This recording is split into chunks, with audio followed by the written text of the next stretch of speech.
What's up, guys? Back again with another Sunday Hit the Books podcast. Just me and Huff this week, ready to rip through some games. Got a great slate today, in my opinion. Already have our first play live in our team parlay. Hope you tailed that. Jonathan Taylor already scoring. We have Joe Mixon, the Cowboys with an alternate spread, and the Titans with an alternate spread on the line. So plus 602 there. Hope you got it in. If not, you can get that little three-leg going. Huff, I know you're on the way to the Steelers, hyped up for that. So I think we might as well get right into it with the Steelers and the Packers. At Heinz Field or Acrisure, whatever you want to call it. I'm going to go with Heinz, but the Steelers laying 3.5 points here, and the Packers coming in at plus 146 on the money line. Very low total, over 38.5. I think I know what you're already leaning with, but let me hear what you got this week. Is the line officially 3.5 now? On what is that, FanDuel? You're looking at it's 3.5. Yeah. Jump.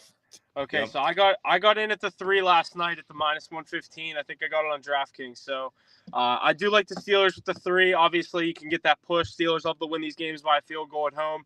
Steelers historically not the best team in the past couple years as a home favorite under Mike Tomlin. The more the home underdog, everyone knows.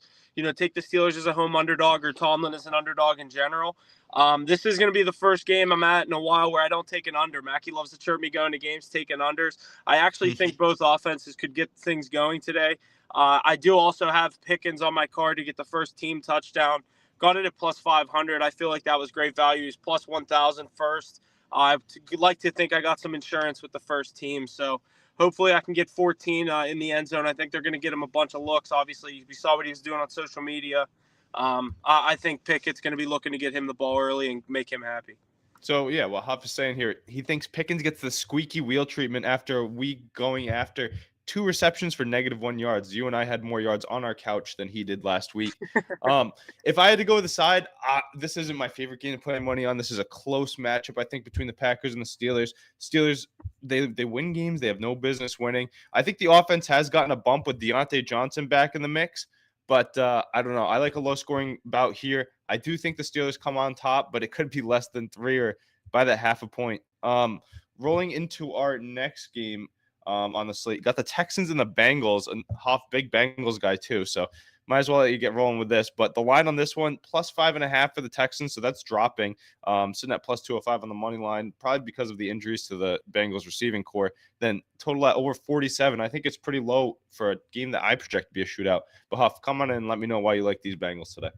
Yeah, the line movement is sketching me out. I think there's a lot of people that kind of jumped on that Texans plus 7 when we were talking on Wednesday. You see it jump down to the 5.5. Obviously, that makes me like the Bengals more. You're not giving as many points, but I don't know. Like you said, who's actually officially out for Cincinnati today? I believe it's T. Higgins is out. Let me get the official update, but either way, I think it's a big blow to that receiving core, in my opinion. Yeah, I mean, I like my pick for the parlay was Mixon to get in the end zone. I think they use him. I was debating between that and Burrow over the 1.5 touchdowns. But the reason I went with Mixon was because of all, like you said, the injuries at receiver, all the question marks at receiver in the injury report this week for Cincinnati. That's what led me to go to Mixon. He's been hot. I'm looking for him to get in the end zone here.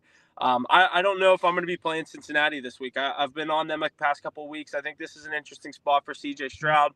I think he's having a really great year. I think I'm big and low on this Bengals defense. It's like high and low kind of thing. They're good, but they do have their weak points, and I think this Texans offense is a scary team that I mean, they did it to my Steelers. I'm not saying my Steelers are, world beaters out there, but I mean, they can put points on the board. We saw it last week against Tampa Bay.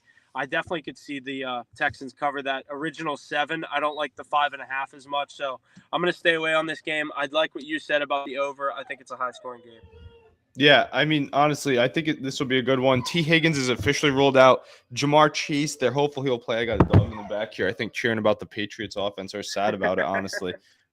That's more so like it. I'm seeing Chance Galucci with an Irwin anytime touchdown. Wow, risky play, but we know Trenton Irwin Joe Barr likes to spread the ball.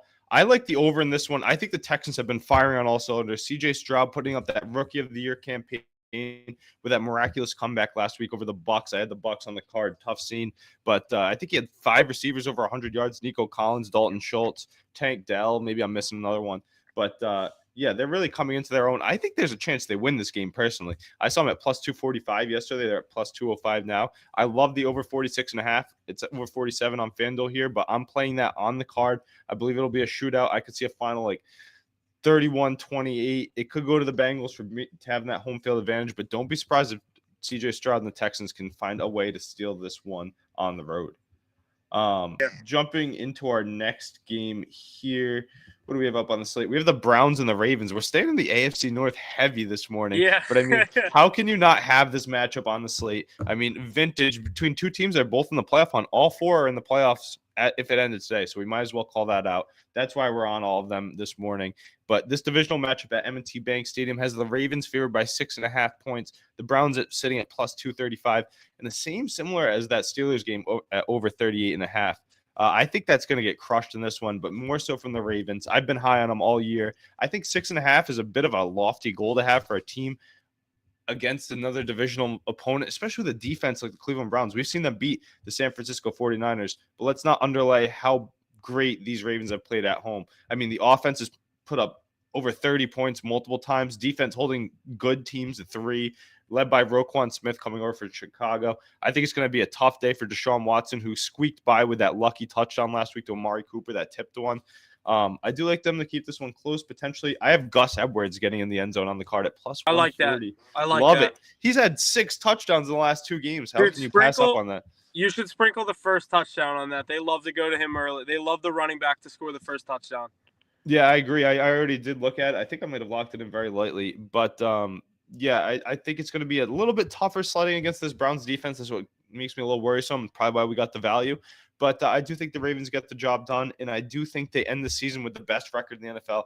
Huff, let me hear what you've got on this one. I think you're on the money line of the Ravens, but interesting. Yeah, I was going to say I was on the Browns with the points. I've gone back and forth on this game. I'm just not big on this Cleveland Browns team, and like Mackie said, we've been going against this Ravens team too much. You've been on them.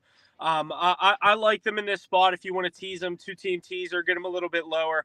I don't love the 6.5. I like a money line and a parlay kind of thing, maybe a 2 or 3 legger. There's a couple favorites I like. Maybe Baltimore and Seattle both to win, just to give you a little 2-legger. I don't know the odds on it. Probably nothing great, but throw a third team in there, and I think you get some value on the Ravens. Yeah, I personally did do a 2-teamer with them. I think I might have done it with it might have been my parlay from the beginning of the season. I've been rocking Niners and Ravens, but that Niners game is definitely a crazy one. Yeah. Niners and Jaguars officially at 1:00. If we could have fit one more game on the slate, it would be that one. I'm not going to lie. I'm not going to lie. Don't know how I missed that. I mean, the AFC North and this week's slate is great. I mean, the next game we're going to get into is the Lions and the Chargers. That's going to be a shootout of 2 of the hottest teams, most exciting teams to watch in the NFL. But did want to call out the Niners and the Jaguars. That's a 3-point spread in favor of the Niners going into Jacksonville. I'm not carding anything except for a CMC touchdown. I think he extends the streak, but I think that's going to be one of the best games of the week, especially of the 1:00 slate. Yeah, I agree 100%. I think I'm going to hop on that with you. And then moving into our 4:00 game that we have on the slate this week, the Lions and the Chargers. Mackie not here to defend the Lions. Huff, we can rip into them because we're big Herbie believers. No ground to stand on, but Justin Herbert is a good quarterback. They rolled last week in the primetime against a great Jets defense. I love Austin Eckler here. They're underdogs at home. I know that. They're at home. And I know that's not really a home stadium, but being an underdog in Los Angeles is a lot better than playing in Detroit. So I've got the Chargers on the money line. I've got Eckler at plus 110 to get in the end zone. Let me know what you like. I think a shootout as well here in the over sitting at 48.5. I think that should be cashing as well. I was going to say, I think this is the one where you don't want to overthink it. Just kind of take the over with these 2 offenses. I think, like you said, Eckler gets in. I think the Chargers actually have a really good game. And my brain is telling me or my heart wants the Lions to win this game. I think the Lions are the better team. But there's so much money being bet on the Lions today. They're the public's team today. Obviously, the highest percentage of all bets are on the Lions out of all the games on the slate today. So I just can't be on the Lions minus 2.5. So I think you're in a good position to take the Chargers here. I'm going to avoid this game. I'm probably, if I take anything, I do like the over. The 40, would you say 48.5? I think it could get up there, like you said, 28, 24, somewhere up there. Anything like that. Yeah, I agree with you. And right here we have Chance Galucci calling out Amon-Ra St. Brown touchdown. I know there's a lot of St. Browns in the league, but I'm going to decipher that as Amon-Ra. I think that he has a good day to get in the end zone as well. He's going to see the ball a lot through the air with a weak defensive core for Los Angeles. I like Eckler to get in. I like Keenan Allen. They're going to get force-fed the ball. Light them up in fantasy. Let them go on those reception props as well, touchdown props, either of them. Gerald Everett. What about your boy Laporta? Sam Laporta, I mean, he's going to continue to eat too. I mean, all of them. I think both sides of the ball. I think Jahmyr Gibbs, another great day. So if you have any of these guys, fire them up in fantasy. Feel confident about it. This is going to be a great one, a shootout. I'm taking the Chargers. I love the value. And then finally, our last game, skipping over that Cowboys -17 spread. That's crazy, by the way. I had to call it out. Going into Sunday Night Football with basically a pick'em. Huff, I know you're actually carding a play in this one. Over under at 36.5. So they're projecting a brutal game once again. Zach Wilson versus Aiden O'Connell. I'm going to go with the Raiders in this one. You can find them at plus money. Just the home field advantage. I know your strategy. Let us know your philosophy again for those that didn't hear the pod regarding Antonio Pierce. Yeah, so my thing with the interim head coaches, obviously last week I said take the Raiders, interim head coaches, especially teams, the Raiders, they've had them in the past 5 years. How many head coaches? I love to take a team when the first week with the interim head coach, they blew out the Giants. I said the Daniel Jones injury, can't take that into effect, but a 30 to whatever win, that was a blowout for the Raiders on an even pick'em game. I think they were actually underdogs in that game if I wasn't correct. No, they were favorites because everyone was sketched out by that. But then this week, I love to go against them. In the second week, it's just a strategy that I've had. It's worked out for me with Jeff Saturday the past couple years, or when he was the Colts head interim coach. So I'm going with the Jets here. I have them in a teaser, hoping to close out my teaser. My teaser is the Saints +6 and the Jets +7.5. And then I'm going to go with the Jets money line as well. I like the Jets in this spot on Sunday Night Football. Yeah, I mean, if I can get through this day with a good record, hope I can keep the good times rolling on the card, then I might be carding either the Raiders money line or a Josh Jacobs touchdown. I just love those two plays at home. I know it's a tough defense, yada yada, but Zach Wilson hasn't shown me anything. His head coach doesn't even believe in him, so how can I? I was gonna do the Breece Hall and Jacobs if I can find them both at plus, that kind of thing. You know what I mean? Yeah, I mean that's never a bad play. You get the two lead dogs, but Raiders riding new coach syndrome. Yeah, I mean Chance Galucci going against you. I think it helps them this week. I think he's a better for the whole atmosphere. But Huff, I mean, strategy hasn't proven wrong so far. But I think it's time we get into our mortal lock. So if you guys are tuning in, send us yours. Chance Galucci going with the Vikings +140 as his mortal lock. That's crazy. I have it on the card, but I don't know if that's a mortal lock. Josh Dobbs high on his stock too, but like Mackey going with these plus money underdogs. Yeah, it's like, all right, let's sweat out our mortal lock. No, mortal lock should be easy. Huff, let me get your mortal lock of the week, and then we can get into Jesse's, Mackey's, and finally mine.